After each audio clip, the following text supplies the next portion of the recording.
ছেলেটা ভেলভেলেটা, এই ছেলেটা ভেলভেলেটা। তুমি বাইরে থাকো, আমি পরে বলবো। এই মুহূর্তে আমরা তোমাকে পেশেন্টের কাছে যেতে দিতে পারছি না, এই ঘরে ঢুকতে দিতে পারছি না। ক্লিয়ার? ফাইন, আমি এখন চলে যাচ্ছি, কিন্তু আমি আবার আসবো। আমিও আমার স্ত্রীর শরীর খারাপের সময় ওর সঙ্গে থাকতে পারি।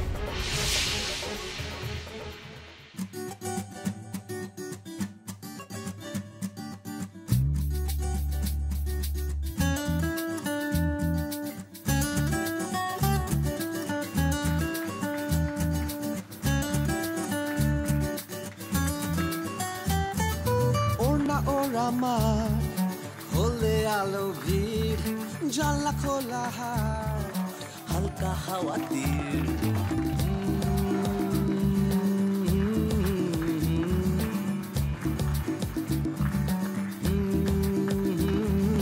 ওড়না ওড়া মাঠ, হলে আলো ভিড়, জানলা খোলা হাট, হালকা হাওয়া তীর। দুলছে ক্যালেন্ডার, শনি রবি সন্ধে হলে পার, রাতগুলো নরম নরম ঠোঁটে ডুব দিতে চায়। গরম চায়ের গ্লাস, নরম ঠোঁটে ডুব দিতে চায়। গরম চায়ের গ্লাস ছড়িয়ে পড়ছে, জড়িয়ে ধরছে দুষ্টু ফাগুন মাস, দুষ্টু ফাগুন মাস।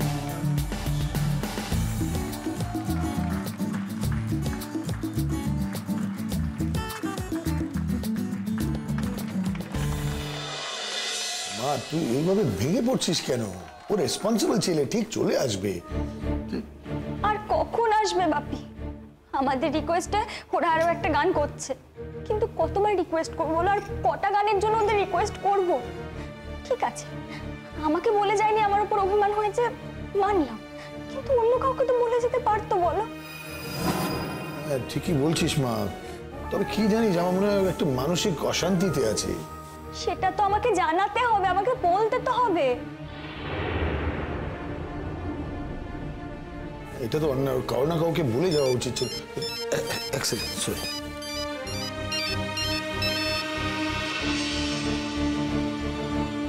হ্যাঁ ডক্টর ঘোষ, পেশেন্ট কেমন আছে?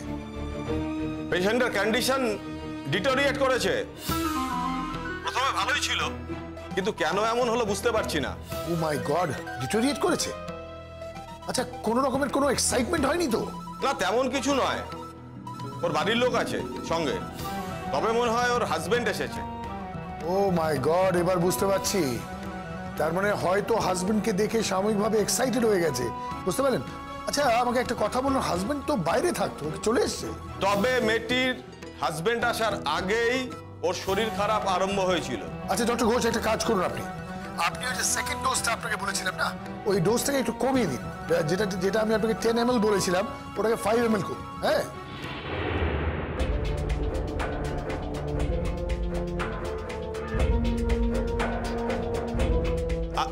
আমি তাই করছি স্যার। দেখুন ডক্টর ঘোষ, একটা কথায় আপনি নিশ্চিন্ত থাকুন, আপনি একদম ঠিক পথে এগোচ্ছেন। আর যদি এরপরে কোনো এমার্জেন্সি হয়, আপনি আমাকে ফোন করতে দ্বিধা করবেন না। Okay sir. আমি আপনাকে বলে এসেছিলাম না, আমার ওই মেয়ের ইউনিভার্সিটিতে একটা প্রোগ্রাম আছে। তাও কোনো বড় কথা না, এমার্জেন্সি হলে আপনি কোনো দ্বিধা করবেন না, আমি ঠিক চলে আসবো। ওকে স্যার, তেমন কোনো এমার্জেন্সি হলে আমি আপনাকে খবর দেবো। ওকে, থ্যাংক ইউ, রাখছি।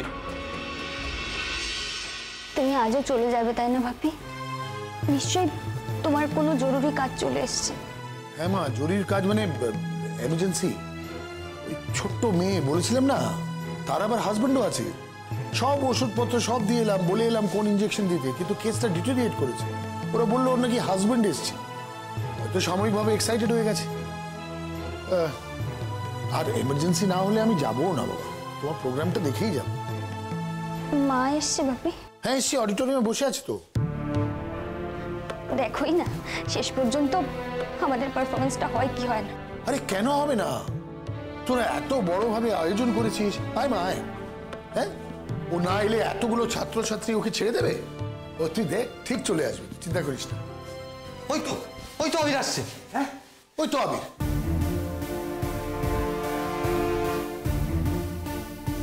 আবির, সবকিছুর একটা লিমিট আছে। তোমার জন্য আমরা বসে আছি, আমাদের টেনশন হচ্ছে, তুমি এত দেরি করলে কেন? সবকিছু নিয়ে ছেলে খেলা করা উচিত নয় আবির। রাইট, ঠিকই বলেছো, সবকিছু নিয়ে ছেলে খেলা করা উচিত নয়। তাই জন্য আমি একটা আমার ইম্পর্টেন্ট কাজ ছাড়তে গিয়েছিলাম। সেটা তো আমাকে জানিয়ে যেতে পারতে। আর এমন কি ইম্পর্টেন্ট কাজ যেটা আমাদের প্রোগ্রামের থেকেও বেশি জরুরি তোমার? ঐশ্বর্য, আমার সব ইম্পর্টেন্ট কাজের কথা বলতে আমি তোমাকে বাধ্য নই। শুনলে বাপি? না, না, না। শুনলে তুমি? দেখো না না, ঠিকই আছে। দেখো, তুমি তো নিজেই বললে যে এই প্রোগ্রামটা খুব ইম্পর্টেন্ট।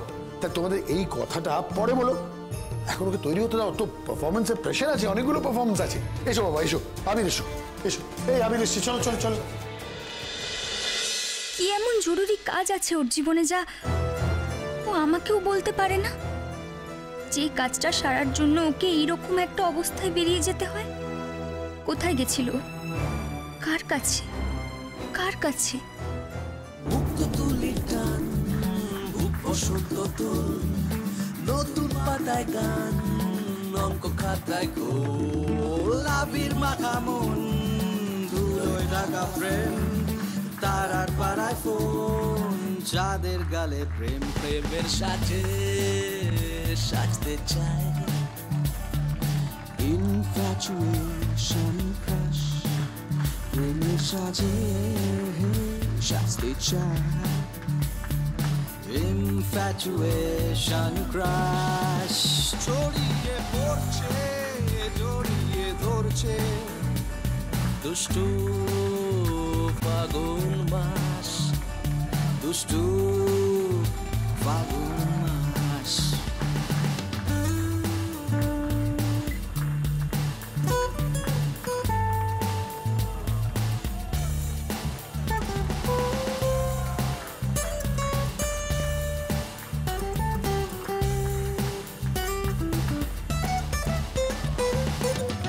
ঘরের কোন বনের মঞ্জুরি, যা ছিল গোপন সব হলো চুরি, ছিল ঘরের কোন বনের মঞ্জুরি, যা ছিল গোপন সব হলো চুরি, লুকোচুরি ভয়ে লুকোনো চিরকুট, সাহসী প্রশ্রয় ধানের খেতে ছুটে গিয়ে ছুতে চায়, ছোট্ট দুহাত ওই আকাশ, ছুটে গিয়ে ছুতে চায়, ছোট্ট দুহাত ওই আকাশ, ছড়িয়ে পড়ছে, জড়িয়ে ধরছে, দুষ্টু ফাগুন মাস, দুষ্টু ফাগুন মাস।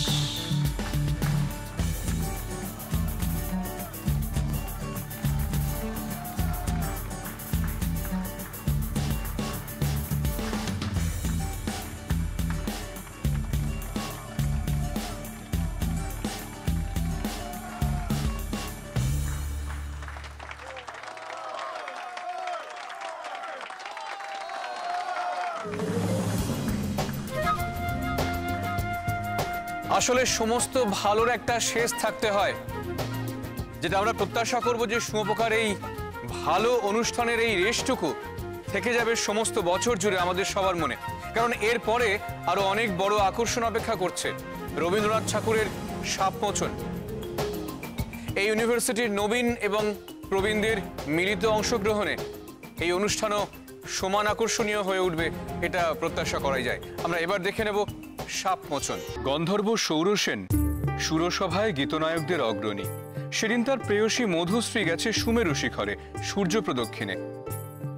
সৌরসেনের বিরহী চিত্ত ছিল উৎকণ্ঠিত। অনবধানে তার মৃদঙ্গের তাল গেল কেটে, নৃত্যে উর্বশীর সমে পড়ল বাধা। ইন্দ্রাণীর কপল উঠল রাঙা হয়ে। মধুশ্রী ইন্দ্রাণীর পাদপীঠে মাথা রেখে পড়ে রইল, বললে, ঘট কাটিও না বিচ্ছেদ দেবী। গতি হোক আমাদের একই লোকে, একই দুঃখ ভোগে, একই অবমাননায়। শচী সকরুণ দৃষ্টিতে ইন্দ্রের পানে তাকালেন। ইন্দ্র বললেন, তথাস্তু, যাও মর্তে, সেখানে দুঃখ পাবে, দুঃখ দেবে, সেই দুঃখে ছন্দপাতন অপরাধের ক্ষয়। ভরা থাক, ভরা থাক স্মৃতি সুধায় বিদায়ের পাত্রখানি। ভরা থাক, ভরা থাক বিষাদের অশ্রুজলে নীরবের মর্মতালে গোপনে উঠুক ফলে হৃদয়ের নূতন বাণী। ভরা থাক, ভরা থাক। মধুশ্রী জন্ম নিল মদ্র রাজকুলে, নাম নিল কমলিকা। স্বর্গলোক থেকে যে আত্মবিস্মৃত বিরহ বেদনার সঙ্গে এনেছে অরুণেশ্বর, যৌবনে তার তাপ উঠল প্রবল হয়ে। জাগরণে যাই বিভাবরী, আখি হতে ঘুম নীল হরি, কি নীল হরি। মরি মরি জাগরণে যাই বিভাবরী, হিয়া ভরা বেদনাতে বাড়ি চলো চলো আখি পাতে। ছায়া দোলে তারি ছায়া দোলে, ছায়া দোলে দিবানিশি ধরি। মরি মরি জাগরণে যাই বিভাবরী। কেমন করে কমলিকার ছবি এসে পড়ল গান্ধারে রাজ অন্তঃপুরে। মনে হলো যা হারিয়েছিল এই জন্মের আড়ালে, তাই যেন ফিরে ধরা দিল অপরূপ স্বপ্নরূপে। ছবিখানি দিনের চিন্তা, রাতের স্বপ্নের পরে আপন ভূমিকা রচনা করলে। তুমি কি কেবলি ছবি, শুধু পটে লেখা, ওই যে সুদূর নিহারিকা, যারা করে আছে ভিড় আকাশের নীড়, ওই যারা দিন রাত্রি আলো হাতে চলিয়াছে আধারের যাত্রী। গ্রহ তারা রবি, তুমি কি তাদের মতো সত্য নও? হায় ছবি, তুমি শুধু ছবি, ছবি। রাজা লিখলেন চিঠি চিত্ররূপিণীর উদ্দেশ্যে। সেই চিঠি পৌঁছল রাজকন্যার হাতে। অজানার আহ্বানে তার মন হলো উতলা। সখীদের নিয়ে বারবার করে পড়লে সেই চিঠি।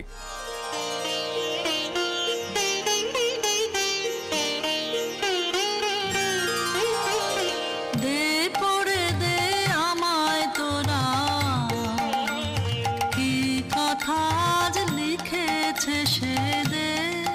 তার দূরের বাণীর পরশ মানে লাগুক আমার প্রাণে সে দে।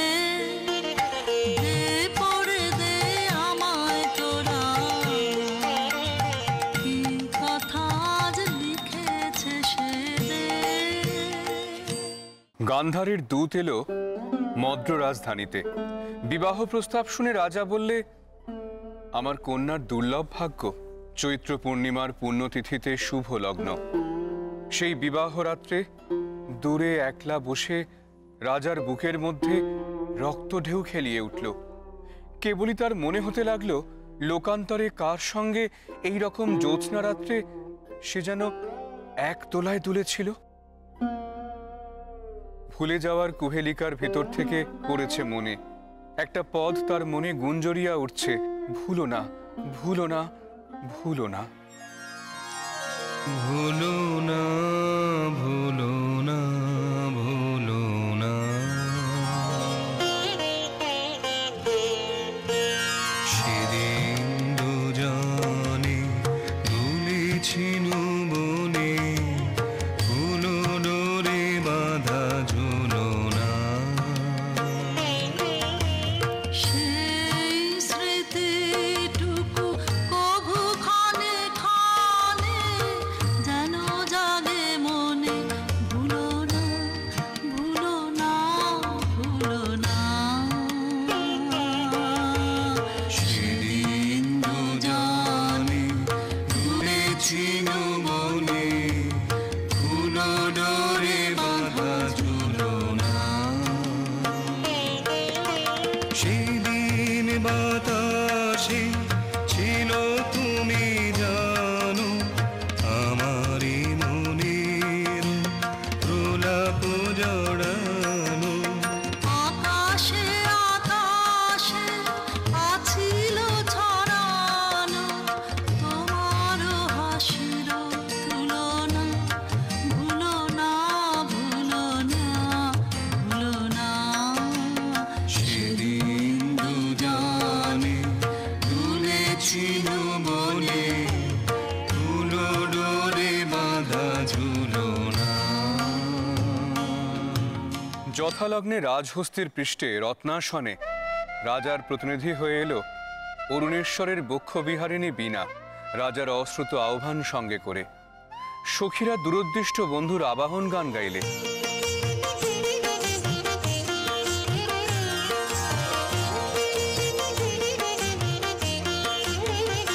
তোমার আনন্দ এগো, তোমার আনন্দ এলো দ্বারে, এলো এলো এলো গো, ওগো পুরবাসী। দুঃখের আঁচল খানি, সুখের আঁচল খানি, দুঃখের আঁচল খানি ধুলায় পেতে আঙিনাতে এলো গো, আনন্দ এলো দ্বারে, এলো এলো এলো গো, ওগো পুরবাসী। অন্তঃপুরিকারা বীণাখানিকে বরণ করে নিয়ে এলো বিবাহের আসরে। বধূকে আহ্বান করে গাইলে,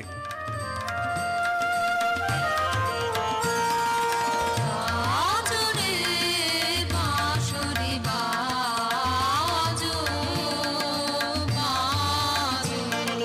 সুন্দরী সুন্দরী চন্দন মালে মালে, মঙ্গল সন্ধ্যায় সাজো সাজো, আজরে বাঁশরি বাজো, বাজো। বীণার সঙ্গে রাজকুমারীর মালা বদল হলো। সখীরা এই বীণা সুন্দরকে উৎসর্গ করে গাইলে,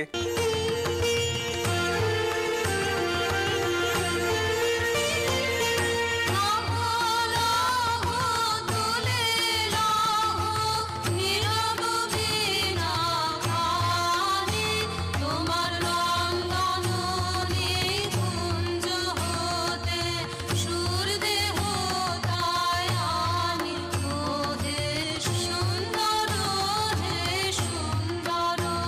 আমি আধার বিছায়ে আছি রাতের আকাশে, তোমারই আশ্বাসে তারায় তারায় জানো তোমার আলোক ভরা বাণী, ওহে সুন্দর, হে সুন্দর। বধূ প্রতিগৃহে যাবার সময় সখীরা সুন্দরকে প্রণাম করে বললে,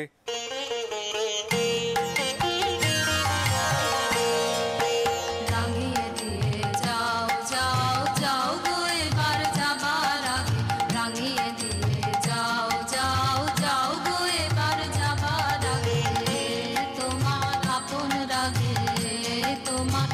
মন রাখে